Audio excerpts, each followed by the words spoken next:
Hi everyone, ನಮಸ್ಕಾರ ಎಲ್ಲರಿಗೂ.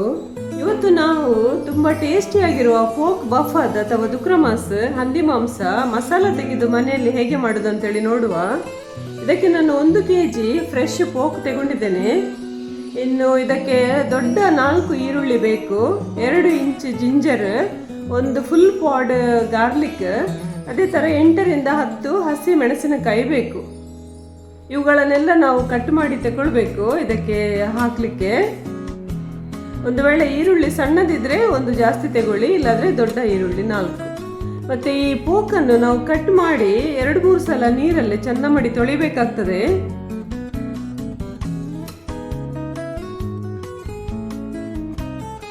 ಈ ತರ ನೀರಲ್ಲಿ ತೊಳೆದು ತಗೊಳ್ಳುವ. ಇನ್ನು ಈ ಕ್ಲೀನ್ ಮಾಡಿದ ಪೋಕ್ ನಾವು ಕುಕ್ ಮಾಡ್ಲಿಕ್ಕಿರುವ ಪಾತ್ರೆಯಲ್ಲಿ ಹಾಕುವ.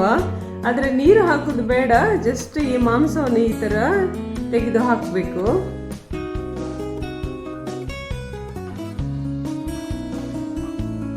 ಇನ್ನು ಇದಕ್ಕೆ ನಾವೀಗ ಈ ಕಟ್ ಮಾಡಿಟ್ಟಿರುವ ಈ ಈರುಳ್ಳಿ ಮತ್ತೆ ಬೆಳ್ಳುಳ್ಳಿ, ಶುಂಠಿ ಇವುಗಳನ್ನೆಲ್ಲ ಸೇರಿಸುವ. ಇವುಗಳಲ್ಲಿ ಇದು ಆನಿಯನ್ ಕಟ್ ಮಾಡುವಾಗ ತುಂಬಾ ಸಪೂರ ಮಾಡಲಿಕ್ಕಿಲ್ಲ, ಸ್ವಲ್ಪ ದಪ್ಪನೇ ಈ ಥರ ಕಟ್ ಮಾಡಿ ಕ್ಯೂಬ್ಸ್ ಥರ ನಾವು ಇದು ಹಾಕಿದರೆ ಒಳ್ಳೆಯದಾಗ್ತದೆ. ಅದೇ ಥರ ಬೆಳ್ಳುಳ್ಳಿ ಕೂಡ ಸಪೂರ ಕಟ್ ಮಾಡಲಿಕ್ಕಿಲ್ಲ, ದೊಡ್ಡ ಪೀಸೇ ನಾವು ಕಟ್ ಮಾಡಿ ಹಾಕ್ತೇವೆ. ಅದರಿಂದ ಈ ಕಟ್ ಮಾಡಿದ ಇಂಗ್ರೀಡಿಯೆಂಟ್ಸನ್ನು ನಾನು ಹಾಕ್ತಾ ಇದ್ದೇನೆ. ಇದರಲ್ಲಿ ಸ್ವಲ್ಪ ಒಂದು ಪೋರ್ಷನ್ ಸ್ವಲ್ಪ ಈರುಳ್ಳಿಯನ್ನು ಉಳಿಸ್ತಾ ಇದ್ದೇನೆ ಮತ್ತು ಹಾಕಲಿಕ್ಕೆ. ಇನ್ನು ಇದಕ್ಕೆ 1 ಟೇಬಲ್ ಸ್ಪೂನ್ ಕಲ್ಲುಪ್ಪು ಸೇರಿಸ್ತಾ ಇದ್ದೇನೆ. ಅದೇ ತರ ಅರ್ಧ ಟೀ ಸ್ಪೂನ್ ಅರಶಿನ ಪೌಡರ್, ಟರ್ಮರಿಕ್ ಪೌಡರ್. ಇನ್ನು ಇಡೀ ಗರಂ ಮಸಾಲದಲ್ಲಿ 1.5 ಇಂಚಷ್ಟು ಚಕ್ಕೆ, ಸಿನ್ನಮನ್, 8 ರಿಂದ 10 ಲವಂಗ, ಹಾಗೇನೆ 1 ಸ್ಟಾರ್, ಮತ್ತೆ ಬೇ ಲೀವ್ಸ್ ಅಥವಾ ಪುಲಾವ್ ಲೀವ್ಸ್ ಇದನ್ನು ಕಟ್ ಮಾಡಿ ಹಾಕ್ತಾ ಇದ್ದೇನೆ ಇದಕ್ಕೆ. ಇನ್ನು 3 ರಿಂದ 4 ಟೇಬಲ್ ಸ್ಪೂನ್ ಅಷ್ಟು ವಿನೆಗರ್. ಇವುಗಳನ್ನೆಲ್ಲ ಸೇರಿಸಿ ಇಂಗ್ರೀಡಿಯೆಂಟ್ಸ್ ಹಾಕಿ ನಾವು ಇದನ್ನು ಚಂದ ಮಾಡಿ ಮಿಕ್ಸ್ ಮಾಡಿ ಅರ್ಧ ಗಂಟೆಯಿಂದ 1 ಗಂಟೆ ಮಿನಿಮಮ್ ಇದನ್ನು ಮ್ಯಾರಿನೇಟ್ ಮಾಡಲಿಕ್ಕೆ ಇಡಬೇಕು. ಈ ಮಸಾಲ ನಾವು ಗ್ರೈಂಡ್ ಮಾಡಿದ ಮೇಲೆ ಮಿಕ್ಸಿಗೆ ಒಂದು ಸಣ್ಣ ಲೋಟೆಯಲ್ಲಿ ಅರ್ಧ ಲೋಟೆ ಅಷ್ಟು ನೀರು ಹಾಕಿ ಆ ನೀರನ್ನು ಕೂಡ ನಾವು ಇದಕ್ಕೆ ಸೇರಿಸಿ ಇದನ್ನು ಮಿಕ್ಸ್ ಮಾಡಿ ಮ್ಯಾರಿನೇಟ್ ಮಾಡಿ ಇಡುವ. ಈ ಥರ ಇಟ್ಟರೆ ಈ ಮಸಾಲ ಒಳ್ಳೇದು ಇದಕ್ಕೆ ಎಳ್ಕೊಳ್ತದೆ, ಆಗ ಒಳ್ಳೆ ಟೇಸ್ಟ್ ಆಗ್ತದೆ ಇದು ಮಾಂಸ. ಇನ್ನು ಮಸಾಲೆಗೆ ಏನೆಲ್ಲ ಬೇಕು ನೋಡುವ. 1 ಕೈ ಹಿಡಿಯಷ್ಟು ಕೊತ್ತಂಬರಿ ಬೀಜ, 1 ಸೌಟು ಕೊರಿಯಂಡರ್ ಸೀಡ್ಸ್, 1 ಟೀ ಸ್ಪೂನ್ ಸಾಸಿವೆ, 1 ಟೀ ಸ್ಪೂನ್ ಜೀರಾ, 2 ಲವಂಗ, 2 ಇಲೈಚಿ, ಮತ್ತೆ ಅರ್ಧ ಇಂಚಷ್ಟು ಚಕ್ಕೆ, 1/4 ಟೀ ಸ್ಪೂನ್ ಅಷ್ಟು ಪೆಪ್ಪರ್, 1 ಟೀ ಸ್ಪೂನ್ ಕಸ್ಕಸ್. ಹಾಗೆಯೇ ಇಲ್ಲಿ ಕೆಂಪು ಮೆಣಸು ಉದ್ದ ಹಾಗೂ ಗಿಡ್ಡ ಸೇರಿಸಿ ನಾನೊಂದು 15 ಕೆಂಪು ಮೆಣಸು ತಗೊಂಡಿದ್ದೇನೆ. ನೀವು 15 ರಿಂದ 20 ತಗೊಳ್ಬೋದು. ನಾನೊಂದು 10-12 ಉದ್ದ ಮೆಣಸು, ಹಾಗೆಯೇ ಒಂದು 5 ಗಿಡ್ಡ ಮೆಣಸು ಹಾಕ್ತಾ ಇದ್ದೇನೆ. ಒಂದು ಸಣ್ಣ ಈರುಳ್ಳಿ ಮತ್ತು 4 ಗಾರ್ಲಿಕ್, ಇವುಗಳನ್ನು ನಾವು ಕಟ್ ಮಾಡಿ ತಗೊಳ್ಬೇಕು. ಇನ್ನು ಇವುಗಳನ್ನೆಲ್ಲ ಈ ಸ್ಪೈಸಸ್ ಅನ್ನು ನಾವು ರೋಸ್ಟ್ ಮಾಡುವ.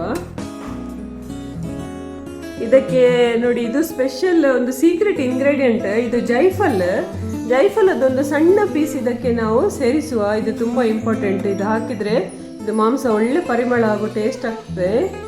ಈ ಸ್ಪೈಸಸ್ ಅನ್ನು ನಾವೀಗ ರೋಸ್ಟ್ ಮಾಡುವ. ಒಂದು ಪಾತ್ರೆಯಲ್ಲಿ ಸ್ವಲ್ಪ ತೆಂಗಿನ ಎಣ್ಣೆ ಹಾಕಿ ಫಸ್ಟ್ ನಾನು ಕೆಂಪು ಮೆಣಸು ಸೇರಿಸ್ತಾ ಇದ್ದೇನೆ.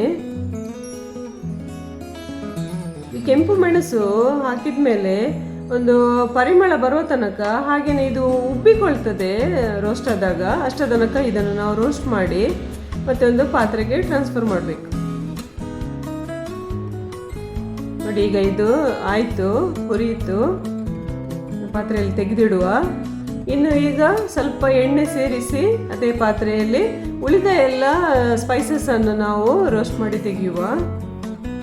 ಇವು ಸಪರೇಟ್ ಹುರಿಬೇಕಂತಿಲ್ಲ, ಸ್ವಲ್ಪ ನೀರಿದು ನೋಡಿ ಎಲ್ಲ ಒಟ್ಟಿಗೆ ಹಾಕಿ ಹುರಿಯುವ. ಇದರಲ್ಲಿ ಹುರಿಯುವಾಗ ಸಾಸಿವೆ ಹೊಡಿಲಿಕ್ಕೆ ಸ್ಟಾರ್ಟ್ ಆಗ್ತದೆ, ಹಾಗೇನೆ ಒಂದು ಒಳ್ಳೆ ಪರಿಮಳ ಬರ್ತದೆ. ಅಷ್ಟು ತನಕ ಹುರಿದ್ರೆ ಸಾಕು.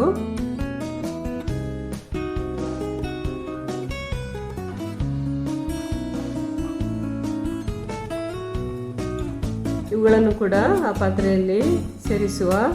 ಇನ್ನೀಗ ನಾನು ಈರುಳ್ಳಿ ಮತ್ತು ಬೆಳ್ಳುಳ್ಳಿಯನ್ನು ಕೂಡ ಸ್ವಲ್ಪ ಫ್ರೈ ಮಾಡ್ತಾ ಇದ್ದೇನೆ. ಆ್ಯಕ್ಚುಲಿ ನಾವು ಫ್ರೈ ಮಾಡಬೇಕಂತಿಲ್ಲ, ರಾ ಹೀಗೆ ನಾವು ಮಸಾಲೆಗೆ ಕಡಿಯುವಾಗ ಹಾಕ್ಬೋದು. ಆದರೆ ಒಂದು ಸ್ವಲ್ಪ ಫ್ರೈ ಮಾಡಿದರೆ ಒಳ್ಳೆ ಟೇಸ್ಟ್ ಬರ್ತದೆ. ಅದಕ್ಕೋಸ್ಕರ ನಾನು ಸ್ವಲ್ಪ ಕಲರ್ ಚೇಂಜ್ ಆಗೋ ತನಕ, ಟ್ರಾನ್ಸ್ಪರೆಂಟ್ ಆಗೋ ತನಕ ಫ್ರೈ ಮಾಡಿ ಹಾಕ್ತಾ ಇದ್ದೇನೆ. ಇವುಗಳನ್ನೆಲ್ಲ ನಾವು ತಣ್ಣಗಾಗಲಿಕ್ಕೆ ಬಿಡುವ. ಇನ್ನು ತಣ್ಣಗಾದ್ಮೇಲೆ ಇವುಗಳನ್ನು ನಾವು ಮಿಕ್ಸಿಗೆ ಸೇರಿಸಿ ಇದರದ್ದು ಒಳ್ಳೆ ಫೈನ್ ಪೇಸ್ಟ್ ಮಾಡಬೇಕು. ಇದನ್ನು ಗ್ರೈಂಡ್ ಮಾಡಬೇಕು.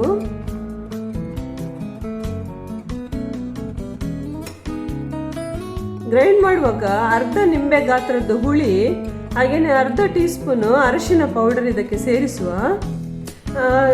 ಇನ್ನೂ ಸ್ವಲ್ಪ ನೀರು ಹಾಕಿ ಇದನ್ನು ಒಳ್ಳೆ ಫೈನ್ ಪೇಸ್ಟ್ ಮಾಡುವ. ನೋಡಿ, ಒಳ್ಳೆ ಗ್ರೈಂಡ್ ಆಗಿದೆ. ಹಾಗೆಯೇ ಇದು ದಪ್ಪ ನೀರು ಇದ್ದರೆ ಒಳ್ಳೆಯದು, ಈ ಥರ ದಪ್ಪ ಇದ್ದರೆ ಒಳ್ಳೆಯದು. ಇನ್ನು ನಾನು ಮ್ಯಾರಿನೇಟ್ ಮಾಡಿ ಇಟ್ಟ ಈ ಪೋಕಿಗೆ 1 ಗಂಟೆ ಆಯಿತು. ಈಗ ನಾನು ಇದು ಕಡಿದ ಮಸಾಲವನ್ನು ಇದಕ್ಕೆ ಸೇರಿಸಿ ಚೆಂದ ಮಾಡಿ ಮಿಕ್ಸ್ ಮಾಡಿ ಇದನ್ನು ಕುಕ್ ಮಾಡಲಿಕ್ಕೆ ಇಡ್ತಾ ಇದ್ದೇನೆ. ಇದಕ್ಕೆ ಇನ್ನು ಬೇರೆ ಎಂಥ ಇಂಗ್ರೀಡಿಯೆಂಟ್ಸ್ ಅಥವಾ ನೀರೆಲ್ಲ ಏನು ಹಾಕಲಿಕ್ಕಿಲ್ಲ, ಇಷ್ಟೇ ಹಾಕಲಿಕ್ಕೆ. ಈಗ ಜಸ್ಟ್ ಈ ಮಸಾಲವನ್ನು ಸೇರಿಸಿ ಇದನ್ನು ಮಿಕ್ಸ್ ಮಾಡಿ ನಾವು ಬೇಯಲಿಕ್ಕೆ ಇಡುವ.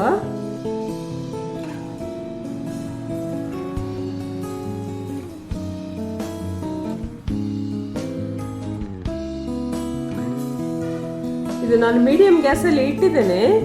ಇದನ್ನು ಈ ಥರ ಮಿಕ್ಸ್ ಮಾಡಿ ಕವರ್ ಮಾಡಿ ಇಡುವ. ಹಾಗೆಯೇ ಇದನ್ನು ಮಧ್ಯ ಮಧ್ಯದಲ್ಲಿ ನಾವು ಸ್ವಲ್ಪ ಟರ್ನ್ ಮಾಡ್ತಾನೆ ಇರಬೇಕು, ಇಲ್ಲದ್ರೆ ಇದು ತಳ ಹಿಡಿತದೆ. ಅದೇ ಥರ ಎಲ್ಲ ಇದು ಪೋರ್ಷನ್ ಒಳ್ಳೆ ಥರ ಕುಕ್ ಆಗಬೇಕಾದ್ರೆ ನಾವು ಇದನ್ನು ಮಿಕ್ಸ್ ಮಾಡ್ತಾನೆ ಇರಬೇಕು ಮಧ್ಯ ಮಧ್ಯ. ಇದು ಕುಕ್ ಆಗ್ತಾ ಇರುವಾಗ ನೀರು ಅದರದ್ದೇ ನೀರು ಬಿಡ್ತದೆ, ಅದರಿಂದ ನೀರೆಲ್ಲ ಹಾಕ್ಲಿಕ್ಕಿಲ್ಲ ಇದಕ್ಕೆ.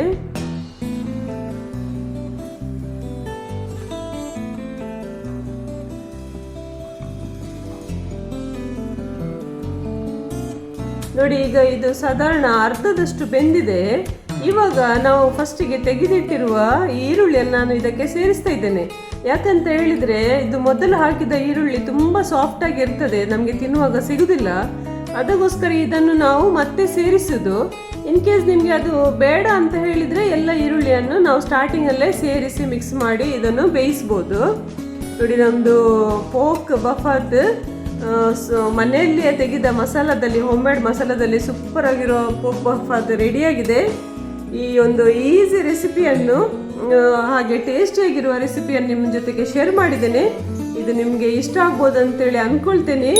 ಈ ವಿಡಿಯೋವನ್ನು ನೀವು ಲೈಕ್ ಮಾಡಿ, ಬೇರೆಯವ್ರಿಗೂ ಶೇರ್ ಮಾಡಿ. ಅದೇ ಥರ ಈ ಚಾನಲನ್ನು ಸಬ್ಸ್ಕ್ರೈಬ್ ಮಾಡಿ. Thank you so much.